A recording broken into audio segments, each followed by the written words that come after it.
बिलासपुर नाम के एक कस्बे में गंगा प्रसाद का परिवार रहता था। उसके परिवार में उसकी पत्नी सविता थी, बड़ा बेटा राजन और छोटा बेटा संजय थे, और इन लोगों के अलावा एक बहुत पुराना और ईमानदार नौकर जिसका नाम था चंपक। चंपक, अरे ओ चंपक, कहाँ हो भाई? ए जी, मुझसे ज्यादा तो आप चंपक का नाम लेते हो। अरे तुम्हारा नाम है क्या? हे भगवान, ये आदमी ना। अरे क्या हो गया मालकिन? अरे कुछ नहीं, मालकिन को दौरे पड़ते रहते हैं। उन्हें छोड़ो भाई, तुम जरा मेरी अलमारी से वो लाल वाली फाइल तो निकाल लाओ। अभी लाया मालिक। क्या कहा आपने? दौरे पड़ते हैं मुझे? कौन से जन्म का बदला निकाल रहे हो मुझसे? अरे भाग्यवान, अरे मजाक करता हूँ, तुम तो बस गुस्से में ही रहती हो। देखो जी, मुझसे मजाक करना तो समझ आता है, पर मेरा मजाक क्यों बनाते हो? ये लीजिए मालिक, आपकी फाइल। और हाँ, वो अलमारी में ताला नहीं लगा था तो वो मैंने लगा दिया। ये लीजिए चाबी। हाँ हाँ ठीक है, अभी अपने पास रखो, बाद में ले लूंगा। ठीक है मालिक। चंपक चाबी लेकर वहाँ से रसोई में चला गया, पर सविता ने गंगा प्रसाद को घूरते हुए देखा और कहा, आपने चाबी चंपक के पास क्यों रहने दी? इतना भी किसी पर भरोसा नहीं करना चाहिए। अरे वो हमारा बहुत पुराना और ईमानदार नौकर है भाई।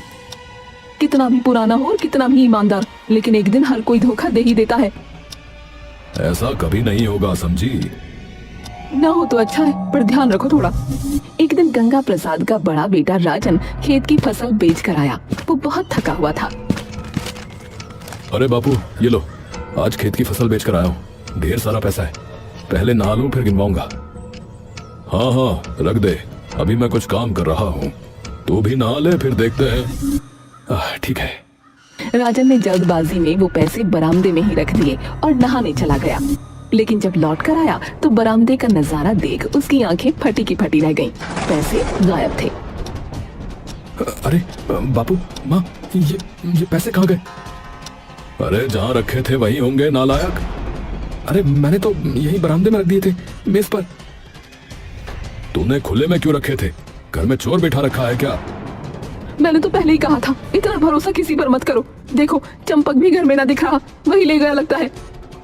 अरे तुम चुप रहो भाग्यवान, चंपक कभी ऐसा नहीं कर सकता, समझी?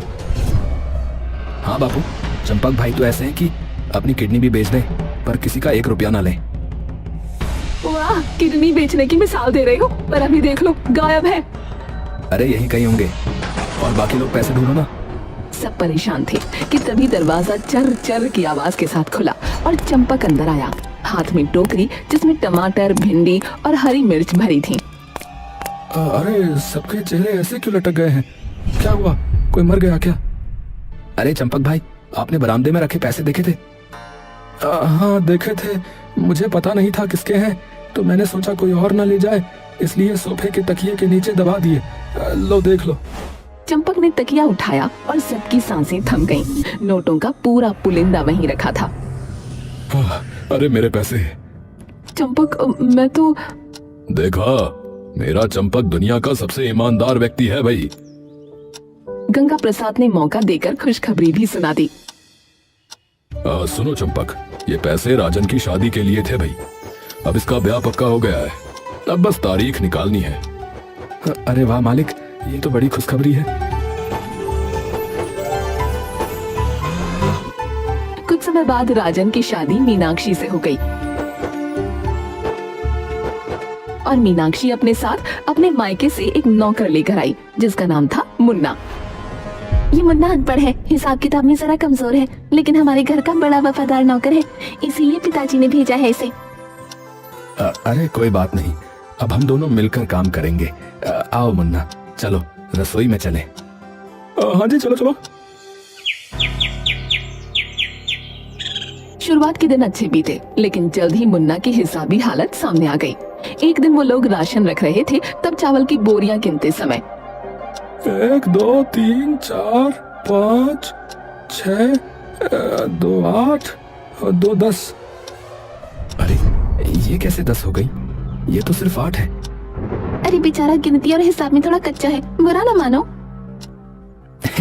अरे चंपक भाई, अब तो आपको मुन्ना को पढ़ाना पड़ेगा। हमारा चंपक तो 5वीं तक पढ़ा है भाई। लेकिन असली परीक्षा आई एक दिन जब संजय ने मुन्ना को पैसों का काम सौंपा। मुन्ना, कोई आदमी आएगा और 10,000 रुपए देगा, रख लेना। ठीक है जी।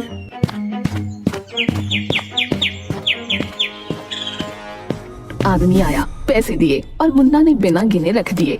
लेकिन चंपक ने पैसे गिने तो सिर्फ 9,000 निकले। मुन्ना, इसमें 1,000 रुपए कम है। अरे मैं तो वो चंपक, उस पर इल्जाम मत लगाओ, बेचारा अनपढ़ है, गिन नहीं पाया होगा। जिसने पैसे दिए उसी से पूछो। चंपक ने तुरंत उस आदमी को रोका। भैया, आपने कितने रुपए दिए थे? अरे भाई, पूरे 10,000 थे। तो देखिए, ये सिर्फ 9,000 है। अरे ये कैसे हो गया भाई? तभी मुन्ना ने पैसे लिए, एक एक नोट अलग किया और मुस्कुरा कर कहा, अरे देखिए, ये पूरे 10,000 रुपए नोट आपस में चिपक गए थे। हाँ वही मैं कहूँ, मैं तो पूरे ही लाया था भाई। ये सचमुच चिपके थे या इस मुन्ना ने छिपा लिए थे? मुझे तो चिपके नहीं दिखे। अब घर में चंपक और मुन्ना दोनों ही काम कर रहे थे, लेकिन फर्क साफ दिखता था। चंपक का काम चमकता दमकता रहता, जबकि मुन्ना का काम कह ले हमेशा थोड़ा सा टेढ़ा निकल आता था। अरे ये खाने में इतना तेज नमक किसने कर दिया? मैंने डाला था। हाँ, और लगता है पूरा डिब्बा ही डाल दिया होगा। फिर शाम के टाइम चाय बनी तो संजय चाय पीते ही बोल पड़ा, क्या चाय है, मजा ही आ गया। किसने बनाई है? अरे हाँ भाई, एकदम लाजवाब है। किसने बनाई? भाई मुन्ना ने। मैंने नहीं बनाई। हाँ, ये तो चंपक ने बनाई थी। देखो, चंपक जो है हर काम दिल से करता है। धन्यवाद मालिक। घर में जब जब तारीफ होती, चंपक का ही नाम लिया जाता। सब कहते, वाह चंपक वाह। और ये देखकर मीनाक्षी के दिल में एक चुभन सी होने लगती थी। ये नौकर है या घर का लाडला बेटा? सब बस इसकी तारीफ के पुल बांधते रहते हैं। क्या हुआ? क्या सोच रही हो? नहीं कुछ नहीं। चंपक केवल काम ही नहीं करता था, बल्कि अपने गांव, अपने घर की बातें भी बड़े अपनत्व से सुनाता था। एक दिन वो रसोई में सविता के साथ बैठा था, तभी मीनाक्षी भी वहां आ गई। मालकिन, मेरी अम्मा बहुत प्यारी हैं। उन्होंने मुझे बचपन से इतना संभाला है कि आज भी गांव जाता हूं तो सबसे पहले उनका आशीर्वाद लेता हूं। आशीर्वाद लेकर ही घर से निकलता हूं। हाँ, माँ का आशीर्वाद ही सबसे बड़ा खजाना है। देखो जरा, ये तो सास से ऐसे घुल मिल रहा है जैसे बरसों का रिश्ता हो, और मुझसे तो सास ढंग से 2 शब्द भी ना बोलती।